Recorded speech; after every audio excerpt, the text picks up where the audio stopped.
So we're making a video here about Sophos and their latest product line, their SG line for firewalls. And this is Needham and Jeffrey with Katori Technologies, and we are Sophos partners. And our goal today is to show you the awesomeness and pure total genius of Sophos. So Jeffrey's going to unpack the box right now.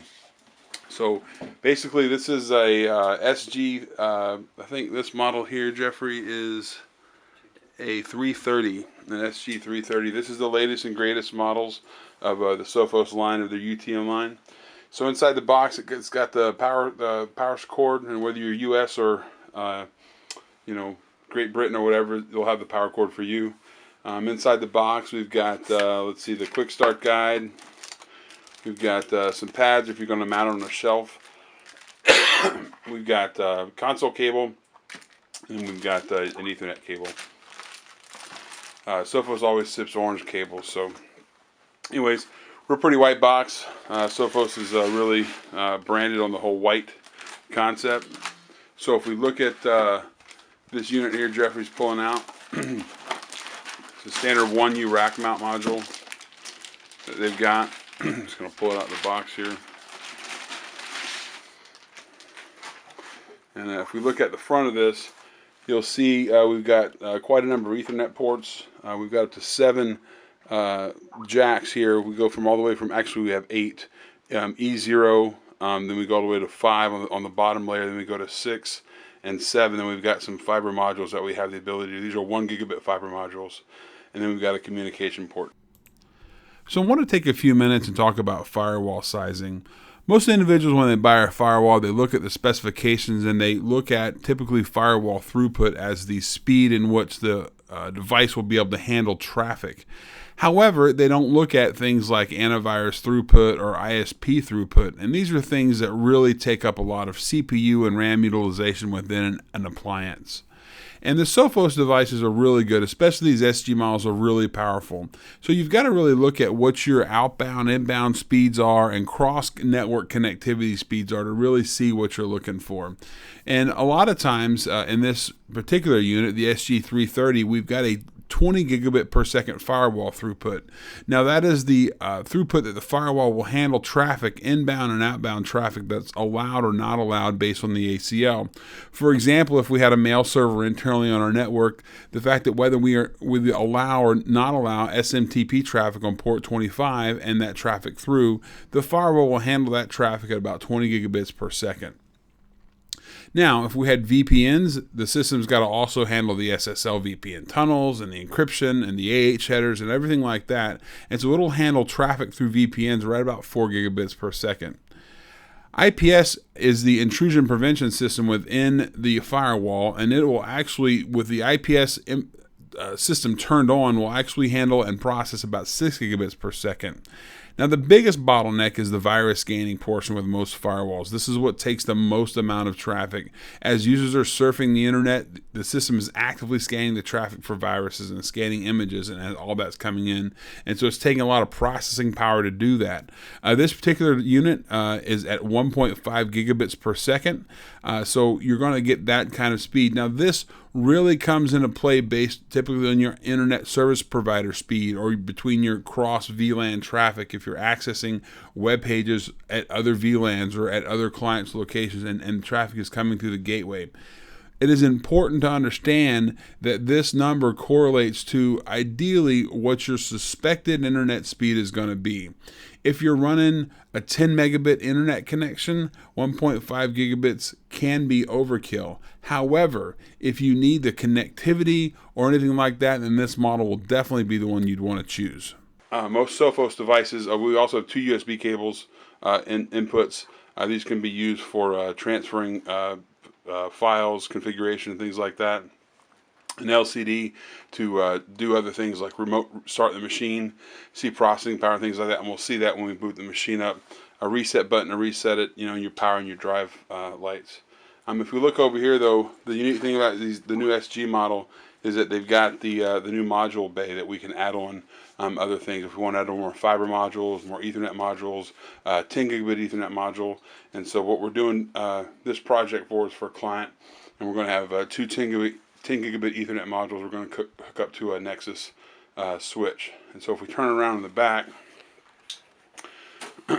we'll see, you know, single power supply, and then we'll see, you know, the power on and off switch, another USB port, and the a VGA cable.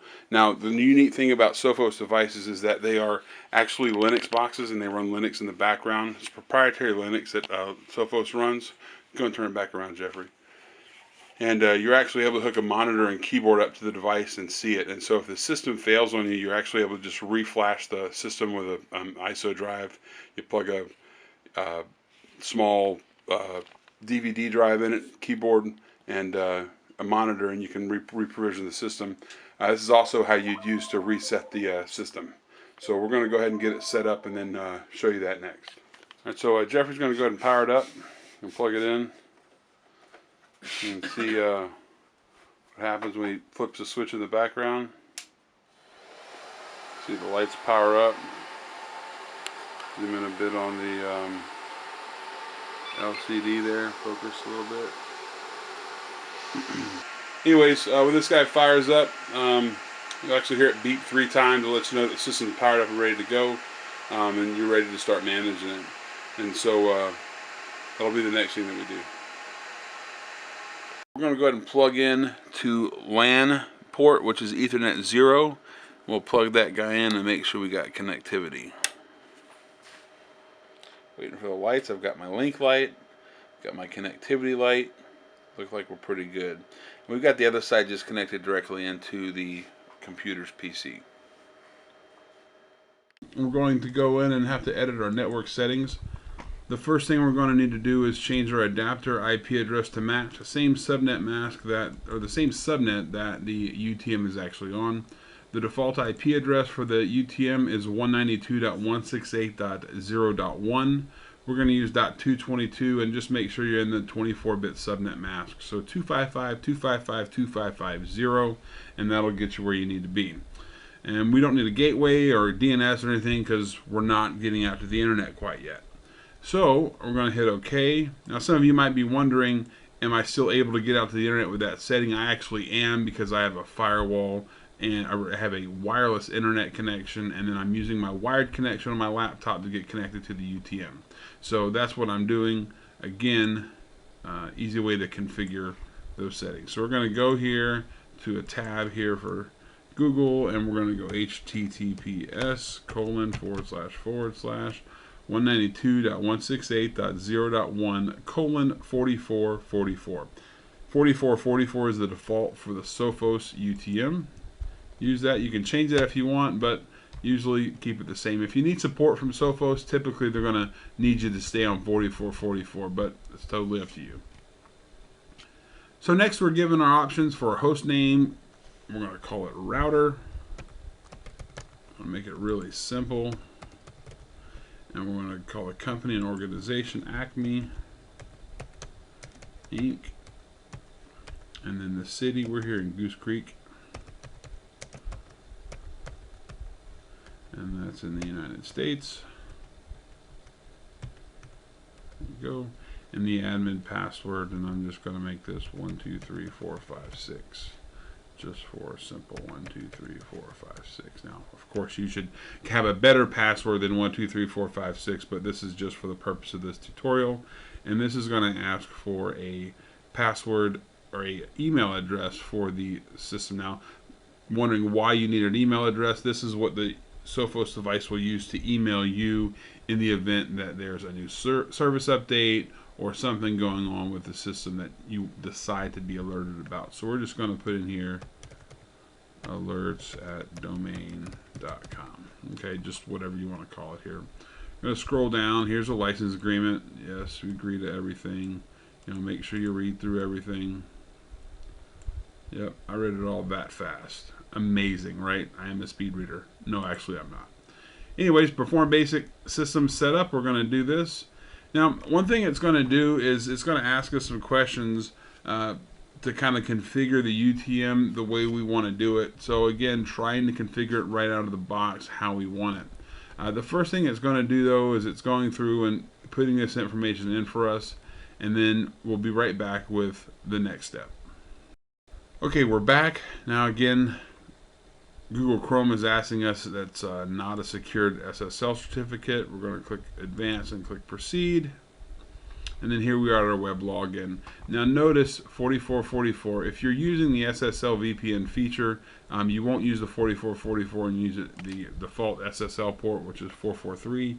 But for right now, we're just going to log in to administer the system. So it's admin, and we said it was 1, 2, 3, 4, 5, 6. And that's the login. We're just going to hit login.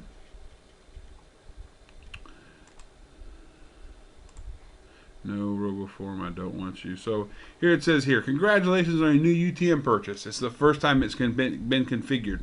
So we have a couple of options. We can continue with the wizard and do what it's asked us to do, or we can import backup configuration. So let's say, for example, our UTM failed and we needed to re-import the configuration. We could do this step and we'd import the configuration. We'd be up and running rather quickly. There's no need to configure the system at all just to get the information put in. We can do it right from here. We don't have a config to restore, so we're going to start with the wizard. We're going to hit next. Now notice there's 10 steps. The first step of this is to install the license file.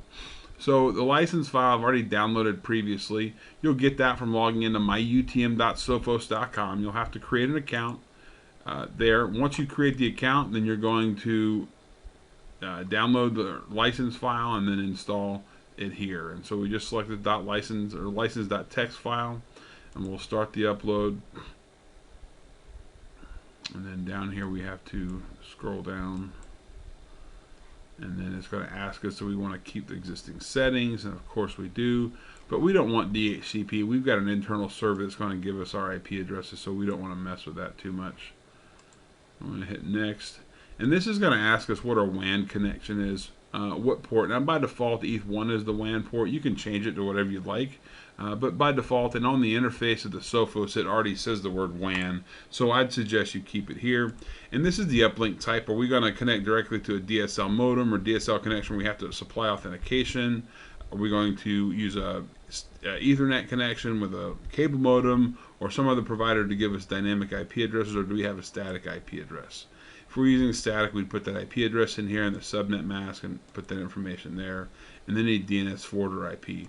We're going to go ahead and just choose dynamic just for the purposes of this tutorial here, because I don't have to configure anything. Now again, like I said before, these are some of the questions asking us to configure the firewall out of the box. Now the great thing is that it will create these firewall rules for you if you check them. So this is allowing outbound traffic, and so again notice it says this will not allow incoming traffic for the internet. This is for outbound traffic. Now most home or consumer grade firewalls allow all outbound traffic, but in the corporate world and in the world of security, we try to prevent all outbound traffic. This prevents viruses from calling home, things like that, and really reduces a lot of outbound network traffic for unneeded services. For example, maybe we don't want all people to be able to send email from their devices from inside the network. We don't want a particular user to spin up maybe their own mail server and use port 25 to send outbound messages. We only want to allow our mail servers to do that traffic. So things like that that we can do with the system. So by default, I'm going to turn these on because it's really easy to turn them off. And since the wizard creates them for us, let's just go ahead and turn them on, and then we can turn the rule off in the UTM once it's set up. And then here's some ping setting requests. Is the gateway visible from pings? Can we ping from the gateway? Will the gateway forward pings? So things like this. I'll typically turn the gateway as visible off, and basically making that it's ping invisible. So if you try to ping the gateway, it won't respond. It'll drop the packet. That pretty much deters some hackers when they try to ping an IP address. It'll just be like there's nothing there. So, and then can we ping from the gateway? I'm able to run ping traffic from the gateway itself. And then does the gateway itself forward pings from outside, from our inside network outbound? So if we're going to try to ping to see if we have connectivity to the internet like google.com or 4.8.8.8.8 or whatever IP address you wanted to ping that's outside of the network, this will allow the firewall to forward the ping traffic. And so we're going to select those options there. You can do whatever you like though. So our next option, this is IPS. This is our intrusion prevention system, and this is what the UTM sees inside of the network that we want to protect against. And so this is what we have internal to the network. Now, for example, if you didn't have Linux servers, there's no need to protect against Linux. You can go ahead and select this if you think you might someday have them. We can turn this feature off in the firewall, but one of those things that you're able to do. So we're going to turn these on as well, and then I can show you guys how to set those up in another video. So I'm going to hit next.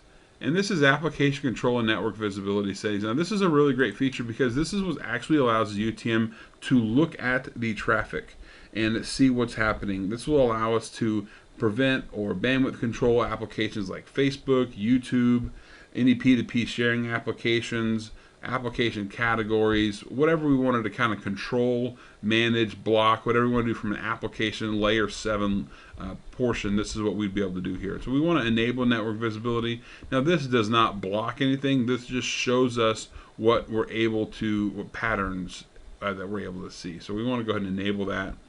Hit next. A couple more steps to go. Now this is the great piece here as well. The web protection settings. So by default, I can go ahead and the default web protection setting for the device for all outbound traffic. So the global web protection setting, I can go ahead and set up here and not have to individually configure this later on. And so to start off with, we're going to go ahead and filter all web traffic for viruses and spyware. We're going to prevent anybody looking for a job, and then I want to prevent nudity and then ordering as well. And then maybe I want to prevent weapons. Nothing against weapons personally, but I don't necessarily want my employees looking at weapons while they're at work. So we'll hit next. That's what I want to block. And then if we had any email protection settings, if we had an email server inside our network, we would enable this feature.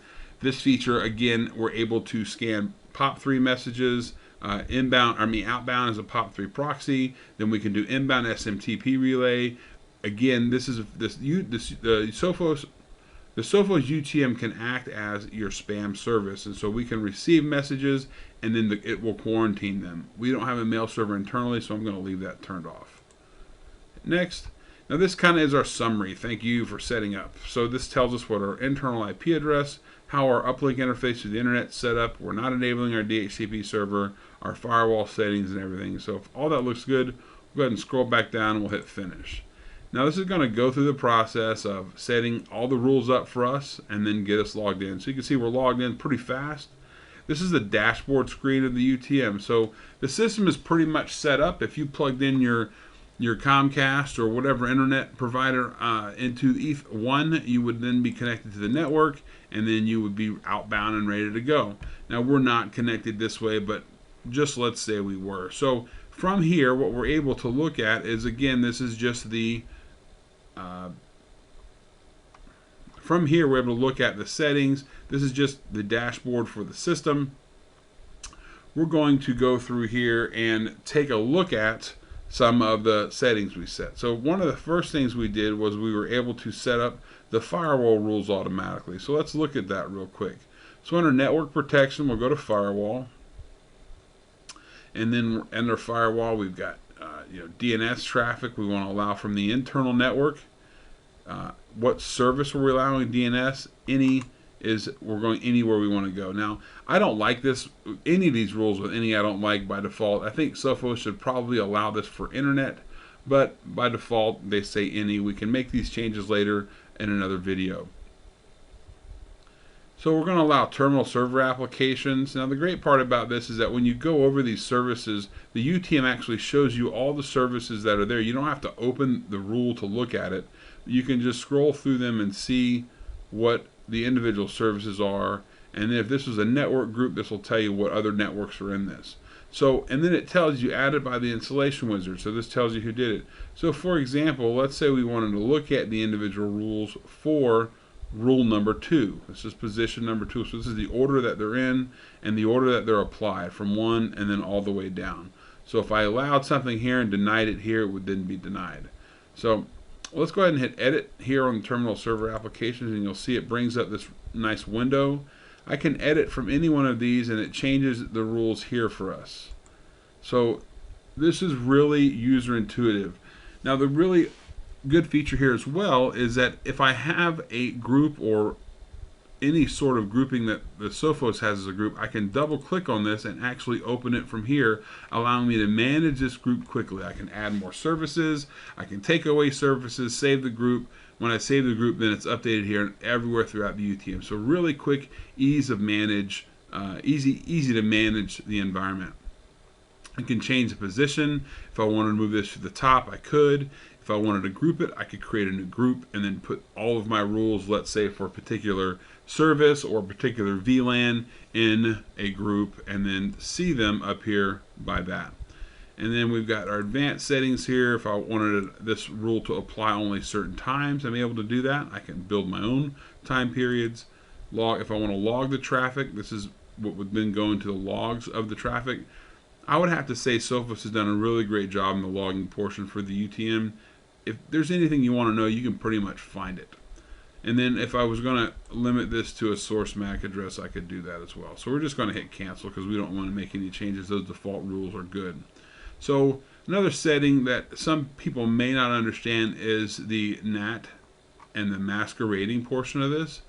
This is what allows the UTM to NAT to masquerade. Now think of a masquerade as that we're hiding. NATing is that we're translating your internal IP address to a external IP address, and then when the traffic comes back, it knows that.